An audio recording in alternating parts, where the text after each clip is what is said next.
Meron akong kasama ngayon dito and tatanungin natin siya.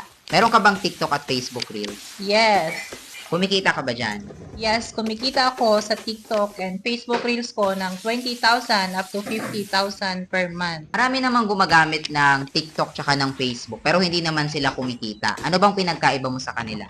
Ang pinagkaiba ko sa kanila ay meron akong sistema na ginagamit dito sa online, which is copy and paste system. Kaya ko pinagkakitaan yung Facebook Reels and TikTok ko. Paano ba kami magsisimula dyan sa copy-paste system? Para makapagsimula ka dito sa copy and paste system, ang kailangan mo lang ay dapat meron kang user ID or account ID, cellphone, stable internet connection, and of course, yung Facebook account and TikTok account mo.